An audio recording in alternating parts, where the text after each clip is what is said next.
তো আবারও চলে আসলাম আমার এই উঠোন বাগানটাতে। তো এই উঠোন বাগানে আমি লাগিয়েছি বাঁধাকপির গাছগুলো। তো বাঁধাকপির গাছগুলো ভালোই হয়েছে, আর এটা আমার ফুলকপি গাছ। আমি ফুল বীজ করার জন্য রেখে দিয়েছি। তো জানি না বীজ হবে কি না, বীজ হলে নিশ্চয়ই আমি শেয়ার করব। আর এই যেহেতু আমার এটা উঠোন বাগান, তাই খুব ঘাস হয়। তো ঘাসগুলো একটু তুলে নেই। এগুলো পালং শাক লাগিয়েছিলাম, পাতাগুলো আমি নিয়ে নিয়েছি, এবার ঘাসটা রয়েছে।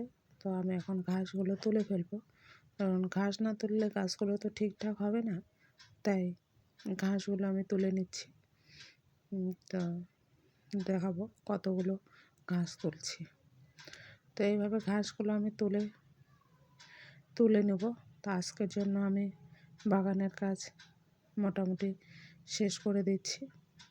তো তোমরাও সবাই ভালো থেকো, আর আমার এই বাগানটাকে ভালো লাগলে প্লিজ একটু কমেন্ট শেয়ার করো।